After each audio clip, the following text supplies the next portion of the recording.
Lepo pozdravljam v naši spletni seriji Nezlomljivi. Danes bova s kolegom Juretom govorila o dogmah, ki so se oprijele vadbe za hrbtenico, zlasti pri tistih osebah, ki imajo kakšne težave na tem področju. Mogoče, Jure, ti veliko delaš na tem področju, kjer je kakšna taka zadeva, katero zelo pogosto opažaš? Torej, ena najmočnejših dogm, ki se je razvila v zadnjih 20 letih, je dogma, da moramo vse delati z ravno hrbtenico in da mora biti hrbet vedno raven.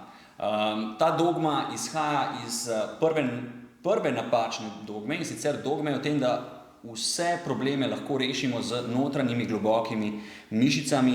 Zato so se dostikrat pri vadbah za hrbtenico orientirali pri bolečinah v hrbtu izključno in samo na stiskanje globokih mišic medeničnega dna.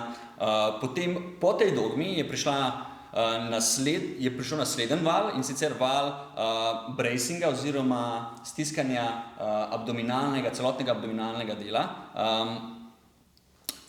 Obe pa sta po svoje skregani za zdravo pametjo. In o tem hočemo danes. Ja, se mi zdi, da tukaj je ravno ta problematika prva, saj jaz jo tako vidim, je preveč osredotočanje zgolj na en del telesa, se pravi, pač telo velikokrat funkcionira kot celota, tukaj so se pa vedno osredotočali zgolj na in majhen predel. Torej, če imate problem tukaj v hrbtu, potem morate reševati z mišicami okoli hrbta težavo. To je napačno videnje človeškega telesa, ki deluje kot celota. Ja, druga zadeva, ki se mi pa zdi, da je pa iz tega prešla tudi velikokrat, je pa ta pretirano poudarjanje te neke nevtralne pozicije v hrbtenici. Ja. In v bistvu preveč zaničevanje nekih upogibov in vseh drugih gibov v hrbtenici. Ja, in potem v bistvu, če mi predolg časa funkcioniramo tako, da vse delamo z neko nevtralno pozicijo, z ravno hrbtenico, z ravno hrbtenico, naše gibanje postaje tako rigidno in to velikokrat vodi pol v kakšne pretirane, recimo, lahko gibanje je okorno kot prvo, kot drugo pa lahko hitro vodi v neke pretirane napetosti v spodnjem delu hrbta in na koncu dosežemo kontraefekt, kot smo hoteli. Hoteli smo v bistvu živeti brez bolečin v hrbtu, samo smo jih v bistvu s tem predelali. Zakaj delava ta video? Ker namreč v zadnjem obdobju opažava ogromen porast ljudi, ki imajo težave v hrbtu ne toliko zaradi primarne težave, recimo herniacije, ampak zaradi odziva na to primarno težavo. Zato, ker so upoštevali neke nasvete, ki so jih pripeljali do te kronične zakrčenosti in kronične bolečine v mišicah hrbta. Torej, če imate kronične bolečine v tem hrbtnem delu, je velika verjetnost, da ste prav vi žrtev teh nasvetov, recimo, pretiranega upoštevanja teh nasvetov. Pa zdaj nočem povedati, da je vse z bracingom ali z katerokoli drugo metodo slabo, ampak v prvem koraku, ko dobite recimo herniacijo, pa ko imate bolečine v nekem specifičnem gibu zaradi herniacije ali kakšnekoli druge poškodbe, je stabilizacija tega dela pomembna, zato da bolečino umirite.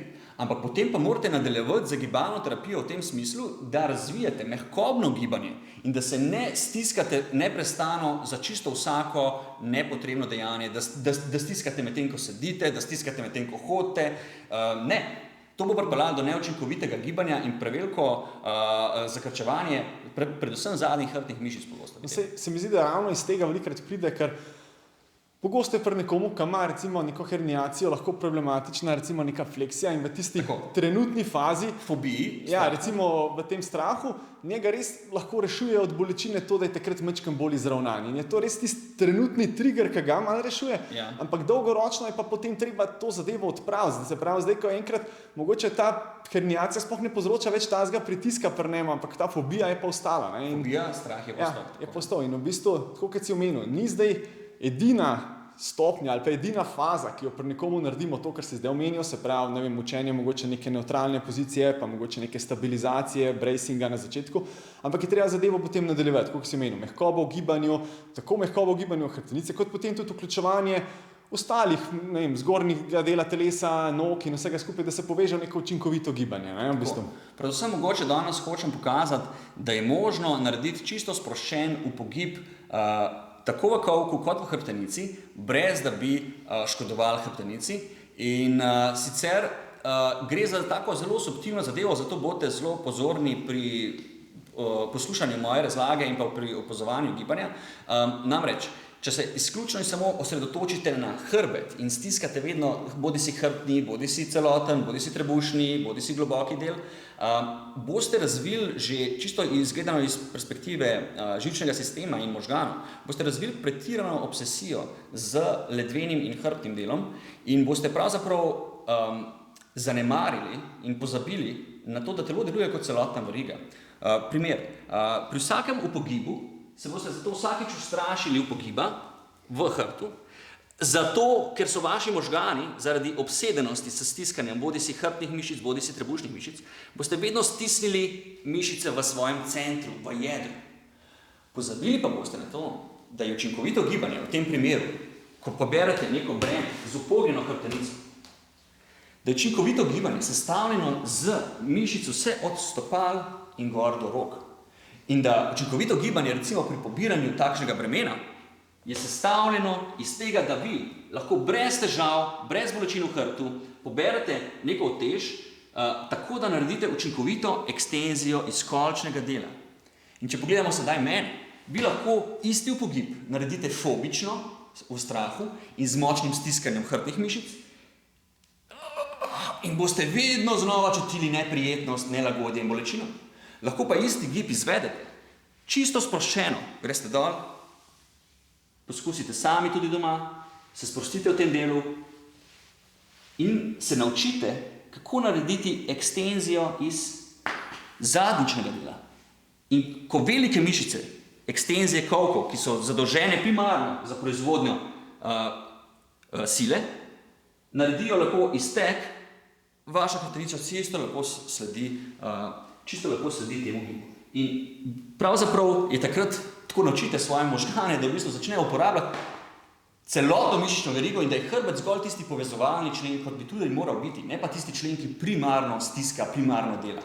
Tukaj se mi zdi še ena pomembna zadeva, mogoče bi lahko to kot za konec tudi izpostavila, je to, da v bistvu, da ti to gibanje osvojiš, ga moraš tudi vaditi. Se pravi, ne v vadbene programe potem vedno vse izvaja, v vadbenih programih potem vedno vse izvaja z neko nevtralno pozicijo, pa potem pričakuješ, da boš pa, saj na dnevni ravni, pa če pobiraš nekaj lažjega ali pa nekaj tazga, pa ne rabiš imeti ravni hrbet, ampak v bistvu to zadevo najlažje izpileš že tekom tudi vadbenih enot, se pravi tekom vadbe na najlažji način, ker to je čisto enostavno, tako kot ste prvič stali na smučkah, tudi vaše gibanje še ni bilo lepo mehko, tekoče in vse skupaj, sčasoma pa ste, če ste to dosredno ponavljali, pilali, prišli do tega in čisto isto je tlele. Se pravi, ko prvič nekdo, ki sva govorila prej, ki ima to fobijo, izvaja ta gib, bo bolj podobno tistemu, kar si prej omenil, bo tak napet in vse skupaj, ko bo pilil, bo vedno bolj sproščen, lahkoten, vedno bo že čisto podzavestno, kje poaktivirati ključne skupine in tako naprej. Tako da v bistvu, če gremo čisto samo za konec še malo na prakso, jaz vam priporočam, zgolj začnite tako, da premagate ta strah,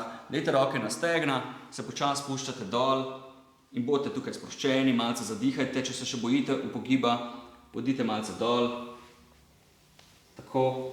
In potem se preprosto skoncentrirajte in se naučite, lahko tudi s pomočjo vašega trenerja, z rokami takole počasi se dvignete gor, brez napenjanja hrbta, hrbet se vam bo lepo sam postavil.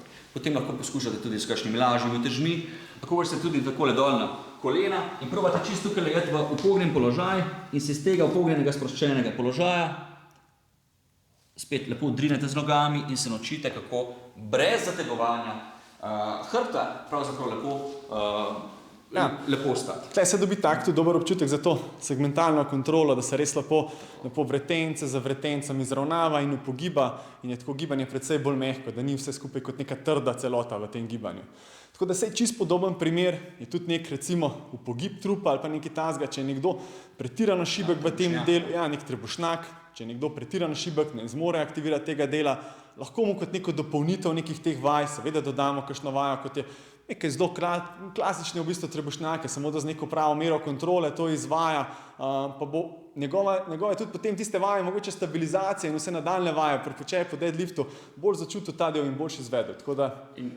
Ampak še enkrat ne upozorim, to zdaj ne velja za vse. Če ste res v zgodnji fazi, da imate res specifičen trigger, specifičen gib, ki vas res zaboli, imate herniacijo, takrat je potrebna ta nevtralna krivina, spet ne zategovati za vsako neumnost in stati takole, pa sedeti vas napet, bodite bolj v nevtralni krivini, tako kot tudi pri nas učimo, torej higiena hrbtenice, gibanje preko kolkov, to je potrebno v začetni fazi, da se zadeva umiri in sanira.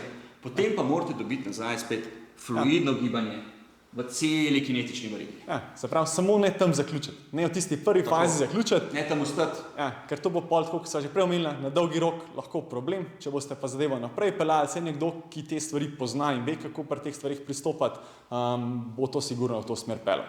Tako da ja, evo, če vam je bo tale posnetek všeč, tlele spodaj, pod posnetkom se lahko tudi prijavite na naš YouTube kanal, pa se potrudila, vidimo naprej, da bomo še čim prej še kaj posnameva. nezlomljivi. Ja.